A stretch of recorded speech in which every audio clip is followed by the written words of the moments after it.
A red MAGA hat sparked a firestorm when Barron Trump stepped into Sage and Vine, only to hear a steely voice cut through the jazz-soaked air. "Take it off or get out." The words landed like a sledgehammer, shattering the hum of clinking glasses and whispered gossip in this swanky LA haven.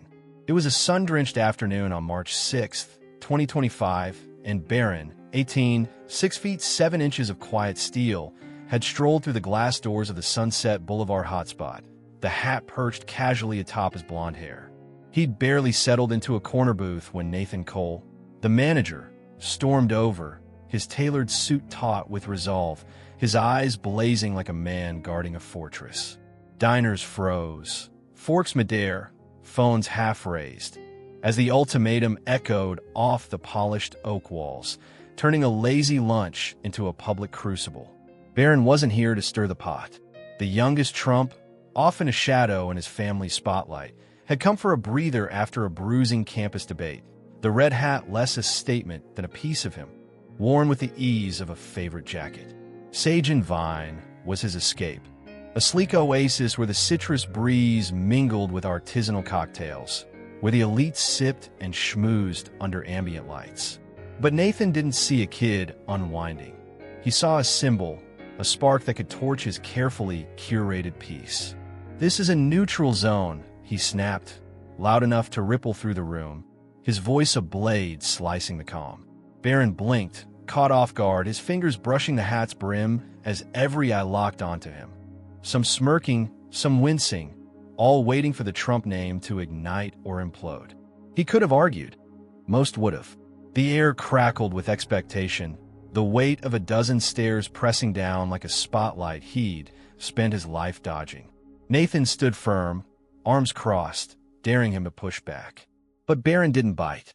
His jaw tightened, blue eyes narrowing for a heartbeat. Then he slid his chair back with a soft scrape that cut the silence like a gunshot. "All right," he said, voice low, steady, too steady for the chaos swirling around him. He grabbed his book, left the water glass sweating on the table, and walked out, the glass door whispering shut behind him. The room exhaled, a murmur buzzing up like static, but outside, under the LA sun, Barron paused, the hat still on, a faint breeze tugging at its edges. He didn't storm off in a huff. He didn't fire off a tweet. What he did next didn't just shock Nathan. It flipped the script so hard the city felt the tremor, a move so raw and real it turned one slammed door into a roar that echoed far beyond those chic walls. This is Superior Stories, and we're diving headfirst into a tale where rejection becomes redemption. Stick around, because Barron Trump just lit a match you won't believe catches fire. Sage and Vine stood like a gleaming fortress on the edge of Sunset Boulevard, its glass walls slicing through the golden haze of a Los Angeles afternoon on March 6th, 2025. The sun dipped low, casting long shadows that danced with the swaying palms outside, their fronds rustling in a breeze thick with the tang of citrus and the faint bite of exhaust fumes from the endless crawl of traffic. Inside, the air pulsed with a sultry jazz hum, saxophone notes curling like smoke around the clatter of artisanal cocktail glasses and the soft scrape of silverware on porcelain. Polished oak tables glowed under recessed lights, their surfaces slick with the sheen of wealth, while plush leather booths cradled the elite in a cocoon of curated calm. The scent of truffle oil drifted from the open kitchen, mingling with the sharp, oaky bite of aged bourbon as waiters glided through the space, their black vests crisp, their trays balanced with the precision of tightrope walkers. Beyond the glass, L.A. roared. Horns blared, a street vendor's shout pierced the din, a skateboarder's wheels clacked over cracked pavement. But inside, Sage and Vine was a sanctuary, a bubble where the city's chaos melted into a low, expensive murmur. Barron Trump didn't fit this scene, at least not the way people assumed.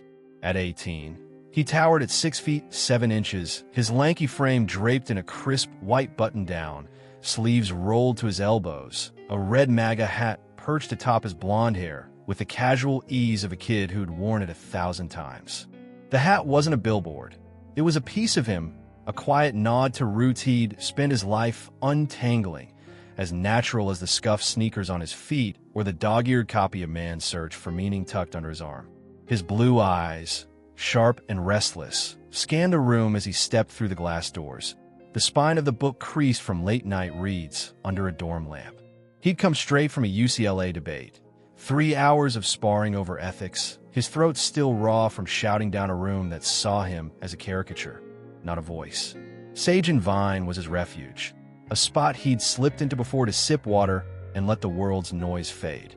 Today, though, his fingers brushed the book's edges, a nervous tick betraying the storm brewing beneath his calm. A storm carved from years of dodging stares, sidestepping whispers, and wrestling with a name he hadn't chosen but couldn't shake.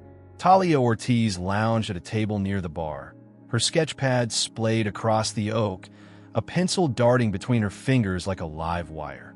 19, with a septum piercing catching the light and a thrift store jacket patched with paint stains, she was a burst of color in the restaurant's muted elegance.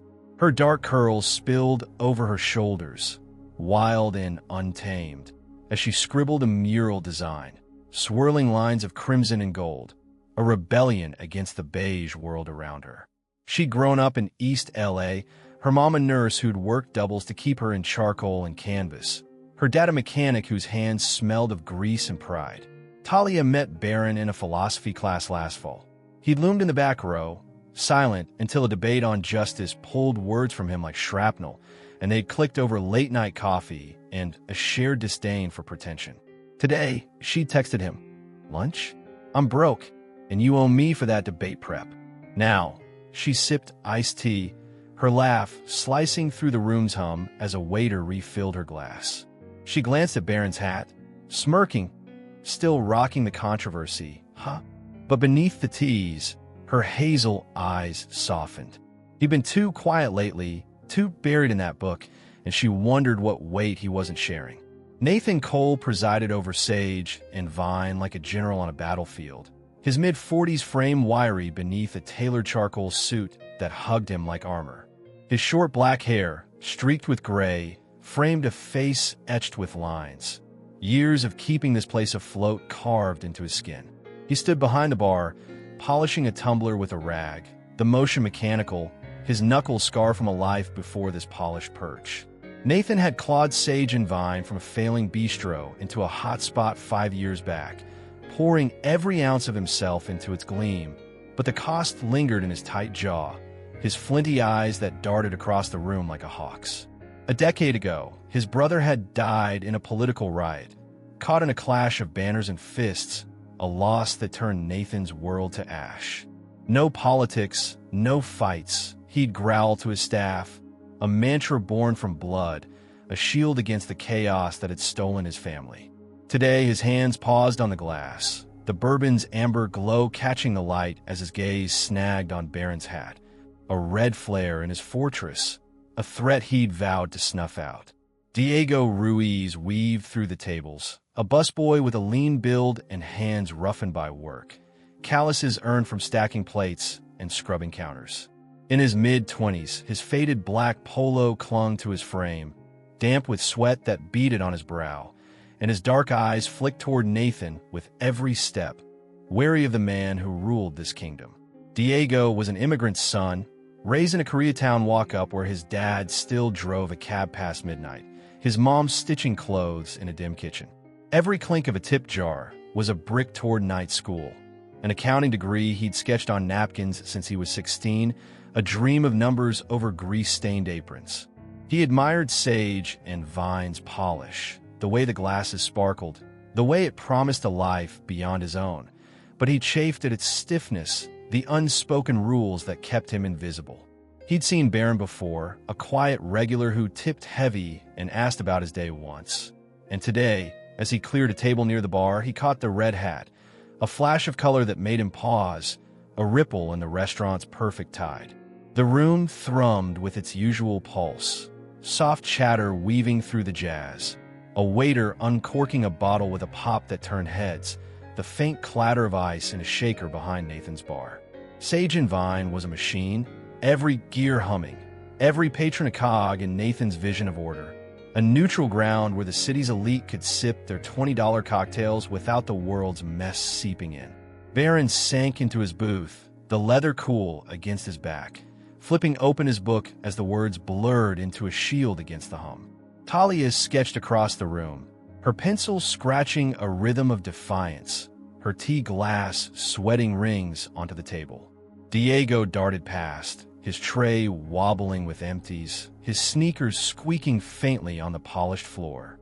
Nathan stood watch, rag in hand, the bourbon bottle glinting like a beacon of his control. That control wouldn't hold. The air shifted when Barron's hat caught the light. A couple at the next table nudged each other, their whispers sharp as glass. A waiter leaned toward Diego, muttering, "That's trouble brewing." Talia glanced up, her pencil stalling mid-stroke, her smirk fading as she clocked the tension rippling through the room. Nathan set the tumbler down with a clink that rang like a warning shot, his shoulders squaring, his breath hitching as memories of chaos flickered behind his eyes. Barron didn't notice. Not yet. His nose buried in his book, the pages a lifeline as the room tilted toward him. This wasn't just lunch anymore. It was a powder keg, its fuse hissing beneath the gloss of sage and vine, and the spark was about to blow it wide open. A clash that'd test Nathan's walls, Talia's fire, Diego's dreams, and Barron's heart in ways no one could have braced for. The jazz at Sage and Vine dipped into a mournful wail as Nathan Cole strode across the polished oak floor, his polished shoes clicking like a metronome set to war. The hum of clinking glasses and soft chatter flattened into a hush, the air tightening as I tracked his path, straight to Barron Trump's corner booth. The red MAGA hat glowed under the recessed lights, a flare of defiance against the restaurant's muted elegance, and Nathan's flinty gaze locked onto it like a predator spotting prey. He stopped sharp at the table's edge, arms crossed over his charcoal suit, his voice slicing through the stillness with a steel edge. "No political gear here. Take it off or you're gone." The words weren't a request. They were a cannon shot, loud enough to ripple through the room, turning heads and freezing forks mid-bite. A woman in a silk blouse coughed into her wine. A man at the bar swiveled his stool, phone already half raised. The restaurant held its breath, a fragile bubble teetering on the brink of a pop. Barron Trump looked up, his blue eyes blinking slow, caught mid-sentence in man's search for meaning. The book rested open on the table, its pages splayed like a shield he hadn't meant to drop, and his fingers paused on the brim of his hat. Red, bold, a piece of him he'd worn without a second thought. He slid the book aside, his movements deliberate, and met Nathan's stare with a calm that felt almost too steady for the storm brewing around him. "It's just a hat, man," he said, voice low, respectful but unyielding, the kind of tone that carried weight without raising the volume. "I'm here to eat, not start a fight." The words hung there, simple but solid, a lifeline tossed into the tension. But Nathan didn't grab it. His jaw tightened, a muscle twitching beneath his gray-streaked hair, and he leaned in, his shadow spilling across the table. "This is a neutral zone," he snapped, his pitch climbing, sharp enough to prick the silence. "Hat off, or you're out now." Talia Ortiz froze mid-sketch, her pencil hovering over the pad, her hazel eyes darting from Barron to Nathan like a referee watching a match tip in a chaos. "Oh, shit," she muttered under her breath, her iced tea sweating rings onto the oak as the room's murmur died completely. Diego Ruiz, tray in hand, stalled near the bar, his dark eyes wide, the clatter of plates on his load stilled as he caught the exchange. A waiter whispered to another, "Boss is losing it," and a couple at the next table nudged each other, their whispers sharp as glass. "That's Trump's kid. Gonna be a scene." The air thickened, heavy with the weight of expectation, diners craning necks, some smirking, some shifting uncomfortably, all waiting for the spark to catch fire. Barron tilted his head, just a fraction, his fingers brushing the hat again, weighing the moment like a chess move he hadn't planned. "Didn't see that in the menu," he said, a faint edge of dry humor threading his calm. But Nathan's stance didn't budge, rigid, unyielding, a wall of rules built on scars. Inside Barron's head, A war raged louder than the room's uneasy hush. They see his symbol, not me, he thought, his pulse hammering beneath his ribs. Walk away, keep it cool, don't give them the tantrum they expect. He'd spent his life dodging this. Classrooms where whispers trailed him, streets where stares pinned him, a name that turned every step into a spotlight he hadn't asked for. The hat wasn't a flag to wave, it was a tether, a piece of home he'd clung to through years of being dissected by strangers. Push back, another voice hissed. Call out, make him explain why a hat's worth this. His chest tightened, a familiar ache blooming, humiliation warring with pride, the urge to stand his ground clashing with the lessons his mom had drilled into him. Kill him with kindness, Barron, not fists. He could feel Talia's eyes on him, sharp and worried, her pencil still as the room waited for his next move. His fingers slid to the table's edge, gripping it like an anchor, the leather of the booth creaking under his weight. Nathan's mind churned just as hard, a storm of ghosts howling behind his flinty stare. One spark, and this place burns like that rally did, he thought, his breath shallow, his knuckles whitening on his crossed arms. 10 years back, his brother had died in a political brawl, fists flying over banners, a bottle shattering a skull, a scream Nathan still heard in his sleep. Sage and Vine was his redemption, a fortress he'd built to keep the chaos out, every rule a brick in a wall he'd sworn would never crack. That hat, red loud, a matchstick in his sanctuary, hit him like a fist to the gut, dragging up memories of blood on pavement, of a phone call that ended his world.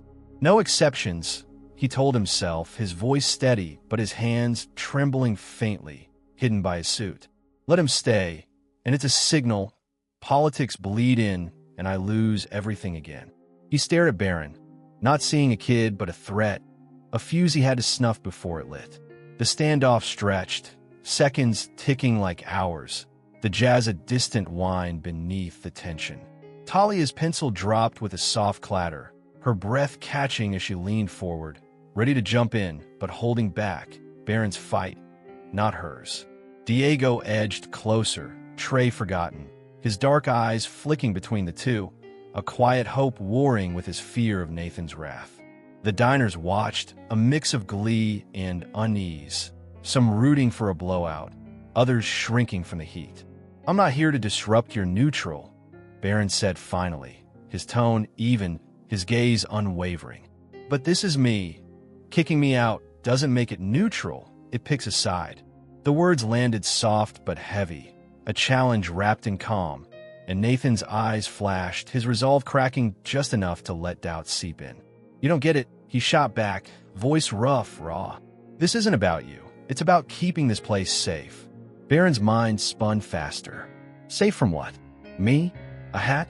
He could hear his dad's voice. Stand up, Barron. Don't let him push you, clashing with his mom's. Rise above, always. The ache deepened, a knot of frustration and something sharper, disappointment. Maybe that kindness couldn't dodge this bullet. They'll write this as Trump Jr. throwing a fit, he thought, his pulse a drumbeat in his ears. Or they'll cheer me out the door. Either way, I'm the story, not the guy. He didn't want the headline, didn't want the fight, but running wasn't him either. Nathan's stare bored into him, unyielding, and Barron saw it then. Fear, not just rules, driving the man's edge. He's scared of me? Of this? The realization hit like a cold splash, shifting the ground beneath him. Nathan's own war roared louder. He's a kid, not a riot. A voice whispered, but the memory of his brother's crumpled body drowned it out. One hat, one crack, then it's banners, then it's blood. His hands clenched tighter, the rag he'd dropped lying crumpled on the bar, a silent casualty. Last chance, he said, voice low, final, his eyes daring Barron to push it. The room leaned in, a collective inhale, Talia's breath held, Diego's tray trembling, the jazz a faint wail in the void. Barron exhaled slow, his fingers releasing the table, his decision settling like stone. All right, he said, voice steady as he slid the book into his hand and stood, the booth creaking as he rose. I'll go. The words weren't surrender. They were a choice, a quiet defiance that left the room reeling, Nathan's fortress intact but shaken. This wasn't over, not by a long shot, and the real fight was just beginning to simmer beneath the surface. The glass door of Sage and Vine whispered shut behind Barron Trump, sealing off the jazz and the tension with a soft thud that echoed in the stunned silence. Inside, forks clinked awkwardly as diners returned to their plates. Nathan Cole's shoulders slumping slightly as he retreated to the bar, wiping his hands on a rag like he could scrub away the unease. Outside, the LA sun blazed down, its heat bouncing off the pavement of Sunset Boulevard, the citrus breeze tugging at Barron's red MAGA hat as he paused on the sidewalk. His book, Man's Search for Meaning, hung heavy in his hand, its pages fluttering in the wind, and his blue eyes narrowed against the glare. Not with anger, but with a spark that flickered, then flared. He didn't storm off, didn't fire off or rant to the world. Instead, he pulled out his phone, fingers steady as he tapped a message to Talia Ortiz. "Meet me at the park, 5 minutes. Got an idea." The rejection hadn't broken him. It had lit a fuse, and what he did next would turn that slammed door into a thunderclap no one saw coming. Talia burst out of Sage and Vine moments later, her sketchpad shoved under her arm, her thrift store jacket flapping as she jogged to catch up. "What the hell, Barron?" she called, her voice sharp with worry, her septum piercing glinting as she reached him at a bench in the Pocket Park 2 blocks down.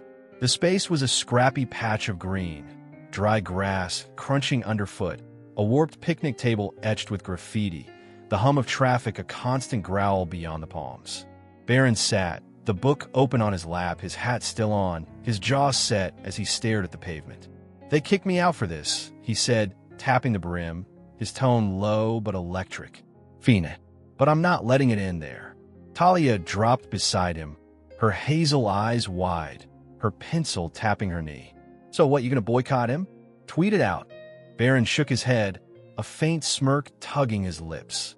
"Nah, we're gonna feed people, right outside their door. Tomorrow. Call it Breakbread, not bonds. You in?" Her laugh rang out, sharp and wild, slicing through the park's quiet. "You're insane, B, but hell yeah, I'm in." She yanked out her phone, thumbs flying as she texted contacts, art friends, food truck pals, her energy a match to his spark. Barron dialed Diego Ruiz next, the busboy's number saved from a late-night chat over a spilled tray. "Diego, it's Barron. Need your help. You know vendors, right? Meet us here." Diego's voice crackled through, hesitant but curious. "Man, you serious?" "After that, dead serious," Barron replied, his calm unshaken. "Bring what you can. We're doing this." Within an hour, the trio huddled at the table, Barron sketching a plan on a napkin, Talia sketching a banner, Diego scribbling vendor names, 3 kids against a machine, turning a slap into a stand. By dawn, the sidewalk outside Sage and Vine transformed. Talia's crew rolled up in a beat-up van, unloading folding tables that clattered onto the concrete, their paint chipped but sturdy. Diego's uncle, a taco truck owner, parked his rig at the curb, the sizzle of carne asada hitting the grill as the aroma of cumin and lime punched through the morning air. Barron hauled crates of bread from a bakery pal, his hoodie sleeve shoved up, sweat beading on his brow as he set up a sign scrawled in marker. "Break bread, not bonds. Free food, open hearts." Talia climbed onto a crate, her paint-splattered hands waving a megaphone. "Come eat, LA? No walls, just meals." Her voice boomed down Sunset, raw and fearless, as Diego ladled soup into bowls, his shy grin breaking through as he handed one to a homeless guy in a frayed coat. The jazz from inside Sage and Vine faded against the clatter of spoons, the chatter of strangers, the hum of something alive waking up.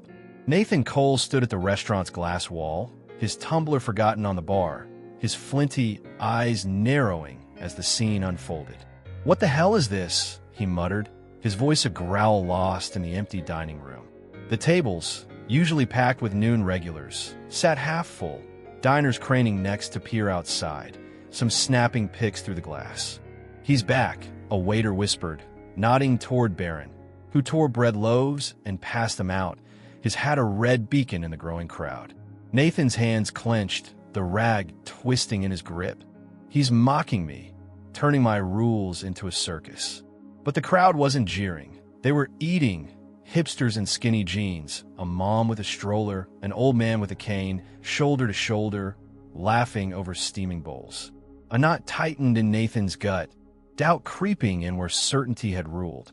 Talia's mural took shape on a plywood sheet, crimson hands breaking bread, gold lines weaving through, a slash of blue sky overhead. "This is us, LA," she shouted, paint dripping down her arm as passers-by stopped. Phones out, filming her brushstrokes. Diego darted between tables, his polo soaked with sweat, his voice rising as he called to his uncle. "More tortillas. Keep him coming." The taco truck's grill hissed, smoke curling into the sky, drawing a line of construction workers who ditched their lunches to join. Barron moved quiet but sure, handing a bowl to a kid in a hoodie, their eyes meeting for a beat. "Thanks, man," the kid mumbled, and Barron nodded, a flicker of something real passing between them. The crowd swelled, dozens, then 100, spilling onto the street, a patchwork of faces that didn't match but fit anyway. Inside, Sage and Vine felt the shift.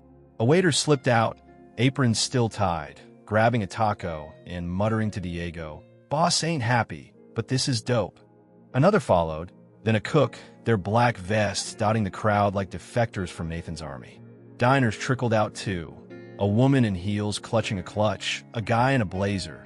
Drawn by the music now blasting from a busker's guitar, his amp plugged into a borrowed outlet. "Barron Trump's feeding LA," someone yelled, and phones lit up, ex-posts firing off. "Kicked out yesterday, serving today, hashtag Breakbread trending." A shaky video of Barron tearing bread hit 50K views in an hour, then 100K. Hashtags like hashtag Unity Feast and hashtag Imagado Meals exploding across screens. "This kid's wild," a tweet read, racking likes by the second. Another, "Sage and Vine's loss, streets winning." Nathan stormed to the door, flinging it open, the glass rattling as he stepped onto the sidewalk. "What's this supposed to prove?" He barked, his voice cutting through the music, his suit a stark contrast to the chaos. Barron turned, a loaf in hand, his hat tilted back, sweat streaking his face. "Not proving anything," he said, calm as ever, his blue eyes locking with Nathan's. "Just feeding people. Join us or don't." The crowd hushed, heads swiveling, the air electric with the standoff. Nathan's jaw worked, his fists balling. This isn't peace, it's a slap, but the smell of sizzling meat, the laughter of a kid with a full bowl, hit him like a wave. He didn't move, didn't speak, just stood there, a statue cracking under the weight of something he couldn't name. Momentum surged. A food truck convoy rolled in. Falafel, dumplings, barbecue. Drivers honking as they parked, drawn by Diego's calls and the viral buzz. Talia's megaphone roared. "No sides, just food. Eat up." A homeless vet in a worn camo cap shuffled over, his hands shaking as Barron handed him a plate, their nods a silent pact. The crowd hit 200, activists with signs, teens on skateboards, a cop on break grabbing a taco, eating together, talking, the street alive with a pulse Sage and Vine couldn't cage. Ex-posts skyrocketed, 500K views, then 1 million. Clips of Talia's mural, Diego's grin, Barron's quiet hustle, trending worldwide. He turned a kick-out into a cookout. A news anchor tweeted, her post pinned by thousands. A barista down the block posted, "Saw this, starting a free coffee day tomorrow." Back inside, Nathan's fortress crumbled. The dining room sat near empty, the jazz a hollow echo as waiters whispered, "We're missing it." A regular slipped out, muttering, "This is better than the risotto," and Nathan's rag hit the bar, his hands trembling as he watched through the glass. Barron didn't gloat.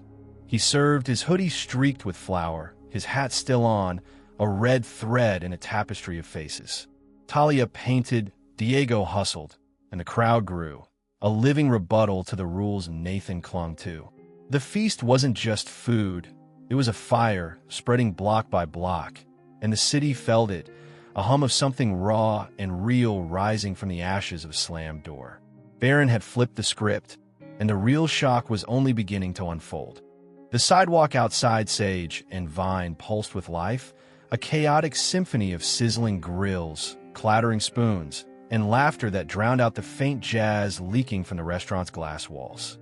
The sun dipped lower on March 6, 2025, casting a warm amber glow over the makeshift Unity feast, tables groaning with steaming bowls, Talia Ortiz's mural blazing crimson and gold, Diego Ruiz's taco line snaking around the corner. Barron Trump stood at the heart of it, his hoodie dusted with flour, his red MAGA hat tilted back as he handed a plate to a grizzled vet in a camo cap. The crowd, 200 strong now, hummed with a shared rhythm, a patchwork of strangers breaking bread under the banner "Break Bread, Not Bonds." Phones flashed, capturing the scene. X-posts hitting 1 million views, the hashtag #UnityFeast, a wildfire online. But Barron's focus stayed steady, his blue eyes soft as he nodded to a kid clutching a tortilla. The chaos felt right, a balm to the sting of yesterday's rejection, until a shadow cut through the glow. Nathan Cole, stepping out from Sage and Vine, his suit stark against the street's vibrancy. Nathan's shoes hit the pavement with a deliberate thud, the glass door banging shut behind him as he stormed toward Barron, his face a mask of flint and fracture. The crowd parted, a ripple of quiet spreading as heads turned. Spoons paused, Talia's megaphone lowered, Diego's ladle stilled mid-pour.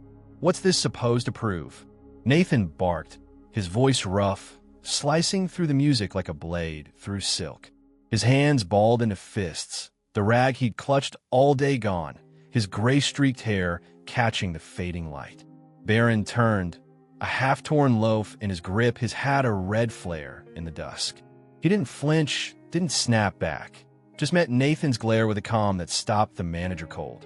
"Not proving anything," Barron said, his tone low, steady, the words carrying a weight that hushed the onlookers. "Just feeding people, join us or don't." The air crackled, a standoff reborn, but this time, the battlefield was bread, not rules. Nathan's chest heaved, his eyes darting over the scene. The mural, the food trucks, the faces laughing over bowls. "You're mocking me," he growled, stepping closer, his voice dropping to a rasp that betrayed more than anger. "Turning my place into a circus after I told you to leave." Barron set the bread down, wiping his hands on his hoodie, his gaze unwavering. "It's not about you," he said, simple but firm. "It's about them." He nodded toward the crowd. The vet sipping soup, a mom splitting a taco with her kid, Diego grinning as he served. Nathan's jaw worked, his fists unclenching for a heartbeat, then tightening again. "You don't get it," he said, his voice breaking, raw and ragged. "I lost my brother to this, politics, hats, fights. He died in a riot 10 years ago, over banners like that." He jabbed a finger at the MAGA hat, his hand trembling, his eyes wet with a pain he'd buried under rules and polish. The crowd stilled, a collective breath held as Nathan's words hung heavy, a confession spilling from a man who'd built walls to keep them in. Barron's face softened, just a fraction, his blue eyes narrowing as he absorbed the blow. He reached into his pocket, pulling out a folded photo, creased, worn, like a relic he'd carried too long, and handed it to Nathan. "I get it more than you think," he said, his voice quiet but piercing. "This is Tommy, my friend. Died 2 years ago at a protest, caught in the crossfire. He was 16. Nathan took the photo, his fingers unsteady, and stared at a grinning kid in a hoodie, arms slung around Barron at a beach, waves crashing behind them. "I wasn't there," Barron continued, his throat tightening. "But I felt it, still do. That's why I'm here doing this." Nathan's breath hitched, his eyes flicking from the photo to Barron, then back again. "Tommy, Rivera," he whispered, almost himself, his voice a ghost of sound. Barron nodded, slow and sure. "Yeah, you knew him." Nathan's hand shook harder, the photo trembling as a memory clawed its way up. "He was my brother's buddy once. They met at a hoops camp, stuck like glue. When Juan died, Tommy, he was there, crying at the funeral." His voice cracked, a tear slipping down his cheek, cutting a line through the dust of the day. "I didn't know he was gone too." The crowd watched, silent. The music a distant hum as two men stood tethered by a loss neither had spoken aloud. Tommy, a bridge across a decade of pain, a kid who'd tied their stories in ways they'd never seen coming. Barron stepped closer, his hat shadowing his face, his voice steady but thick. "I didn't do this to fight you, Nathan. I did it because Tommy would've, because he hated the shouting, the hate. He want this." He gestured to the feast, the bread, the faces, the unity stitched from chaos.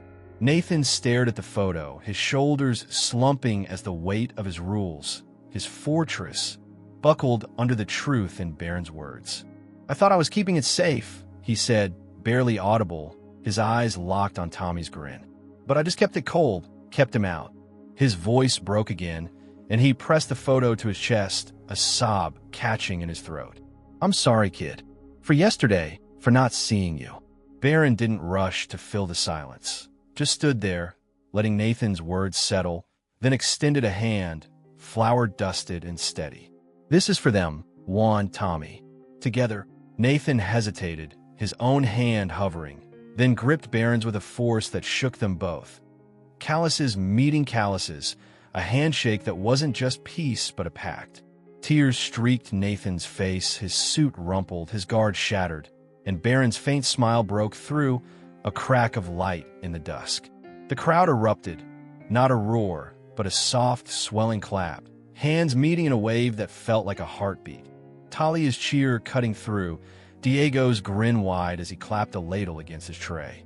"Hell yeah," Talia shouted, her megaphone forgotten, her paint-smeared hands raised high. For Barron, it hit like a slow dawn. He wasn't just a name anymore. This wasn't about the hat, the headlines, the shadow he'd run from. It was about Tommy, about building something real, something that stitched wounds instead of tearing them open. His shoulders eased, the ache in his chest shifting, not gone, but lighter, a purpose carved from pain. For Nathan, it was a mirror cracking. He'd locked out the world to keep Juan's ghost safe, but here, in a mess of soup and laughter, he saw his brother's spirit, not his loss.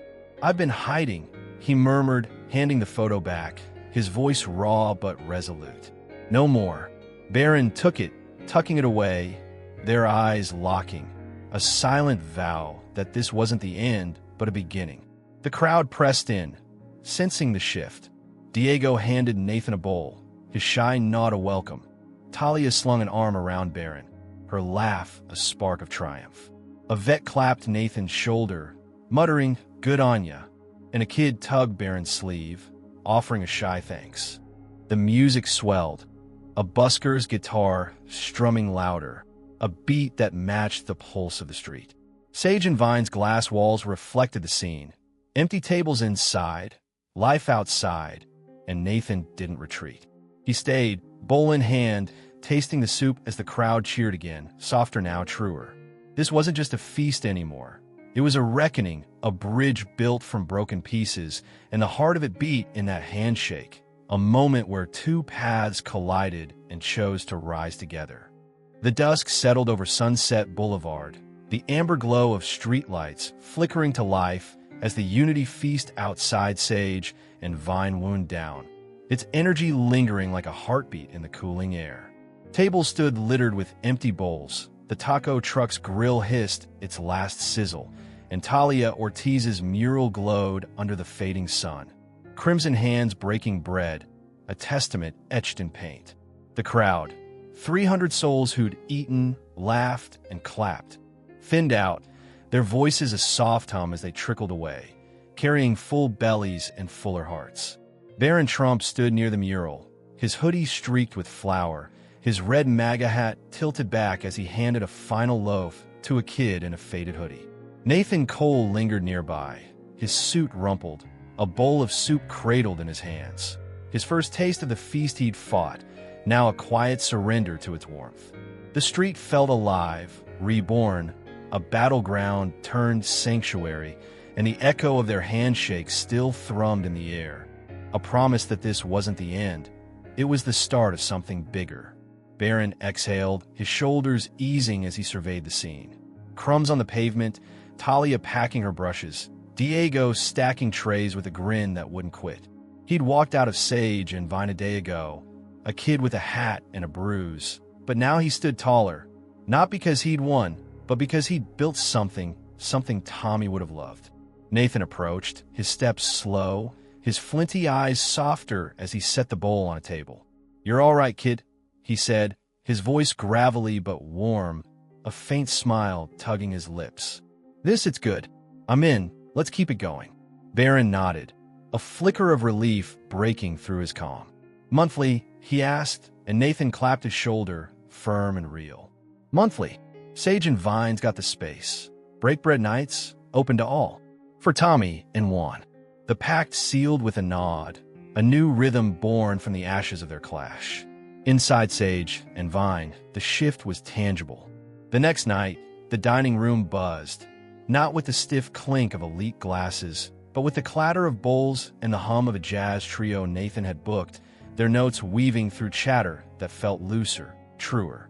The no politics rule softened, not gone, but bent, to welcome anyone willing to share a meal, not a fight.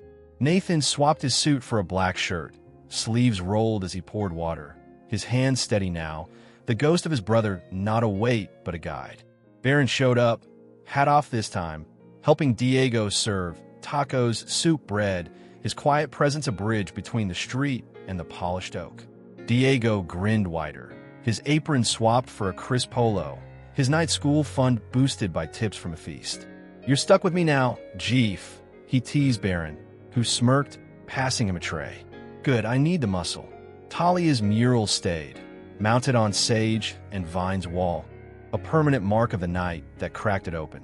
She leaned against it that first breakbread night, her thrift store jacket swapped for a paint-splattered tee, sketching kids who piled in, some from the feast, some new, their crayons scratching hope onto paper. "You started this, B," she said, nudging Barron as he hauled a crate of bread. "Don't get cocky, but I'm proud." He laughed, rare real, his blue eyes catching the light. "Couldn't do it without you," he shot back, and she punched his arm, her grin a spark that lit the room. This wasn't just Barron's win. It was theirs, a trio who'd turned a slammed door into a wide-open gate. The ripple effect spilled beyond the restaurant's glass walls, a current that surged through L.A. like a heartbeat reborn. The feast's funds, donations stuffed into jars, cash from ex-followers moved by the viral clips, kicked off a soup kitchen 3 blocks down, its doors swinging open a week later. Volunteers from the feast showed up, Diego's uncle flipping tortillas, the vet in camo ladling broth, serving 50 mouths the first night, then 100. For Tommy, a sign read, Barron's photo, taped beside it, a quiet nod that made his throat tighten when he saw it. Talia's art sparked more. A mural class for kids bloomed in Koreatown, their brushes splashing color on gray walls, her laugh echoing as she taught them to paint their dreams. "This is what sticks," she told Barron, her hands smudged with blue, and he nodded, seeing Tommy in every stroke. The city felt it block by block. A barista on Melrose, inspired by #UnityFeast posts, taped a pay-it-forward sign to his counter. Free coffee for a week, funded by tips that poured in after he tweeted the feast clip. Saw Barron's thing. Why not? He shrugged to a regular. And by Friday, the line stretched out the door, strangers buying rounds for strangers. Up in Echo Park, a teacher named Ms. Lopez replayed Barron's breakbread speech for her 10th graders, pausing it together, not apart. "How do we do that here?" she asked, and a quiet girl in the back piped up. "Share lunch? No more cliques?" The class agreed, trays mixing by week's end, a pact born from a street they'd never seen. X buzzed on. 2 million views, hashtags like #BreakBreadAlake, trending, a stranger tweeting, "Gave my sandwich to a guy today, felt right." Back at Sage and Vine, Nathan locked up after that first breakbread night, the keys jangling in his hand as he watched the last guests leave. Families, workers, a vet with a full bowl, smiling as they went. "You're not just a guest now. You're family," he told Barron, his voice gruff but warm, and Barron smiled, small but genuine. "Deal." Diego joined them, his polo swapped for a jacket, his night school books under his arm. "First class next week." "Thanks, man," he said, clapping Barron's shoulder, and Barron nodded, a quiet pride settling in. Talia lingered by the mural, her sketchpad full of new ideas, her eyes bright. "This is ours now," she said, and Barron felt it. He wasn't a shadow anymore, but a spark, a kid who'd found his ground not in a name, but in this. The street outside glowed softer now, the feast chaos of memory etched into the pavement. Crumbs swept away, but its spirit rooted deep. Sage and vine stood taller, not a fortress but a hearth, its glass walls reflecting a city waking up to itself. Barron leaned against the mural, the photo of Tommy in his pocket. Lighter now, not a burden but a compass. His life wasn't headlines or hats. It was this: bread torn, hands clasped, a soup kitchen humming, a classroom sharing. Nathan watched him, his own ghost quieter, his restaurant alive in a way it hadn't been before. "Keep it real, kid," he called as he headed inside, and Barron raised a hand, not a wave but a vow. The ripple kept rolling. A food truck pledged weekly meals. A church hosted a breakbread potluck. A stranger on X wrote, "Saw this, fed my neighbor. Damn good day." LA didn't sleep, and neither did the story. Clips hit 5 million views. News vans circled, but Barron didn't chase the spotlight. He stood there, flower on his hands, the city sprawling before him like a map redrawn, and knew it. One slammed door had opened 1,000, and the light pouring through wasn't his alone. It was theirs, a legacy of kindness that Tommy and Juan would have cheered. This wasn't the end. It was the dawn of something superior, and the streets felt it, soul by soul. The lights of Sage and Vine dimmed that night, but the fire Barron Trump sparked blazed brighter than ever, a beacon that leapt from a slammed door to the soul of the city. One hat, one rejection, could have ended in bitterness, but Barron chose more. He broke bread, not bonds, turning a sting into a symphony of unity that echoed from Sunset Boulevard to the streets beyond. This wasn't just a story about a kid with a famous name or a manager with a broken past. It was a mirror held up to all of us, a roaring reminder that kindness isn't weakness. It's a weapon, a spark that can mend what hate tears apart. From the soup kitchen humming with Tommy's name, to Talia's murals painting hope, to Nathan's tables welcoming all, this was proof. One choice can ripple into 1,000 lives, stitching a fractured world back together with every bowl, every handshake, every shared laugh. Think about it. Barron could have walked away, fists clenched, letting division claim another win.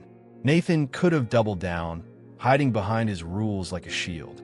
Instead, they built a bridge, not just for themselves, but for a city starving for connection.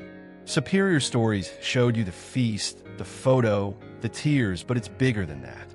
It's Diego chasing his degree, kids trading crayons for cliques, a barista pouring coffee for strangers, all because one kid said, "Enough," and turned venom into victory. This is what happens when we choose to rise, not retreat, when we trade walls for tables and let kindness roar louder than the noise. So here's the challenge, Superior Stories family. What's your hat? What's the rejection, the judgment, the divide you're facing right now? Will you duck out, lash back, or stand, like Barron did, and build something better?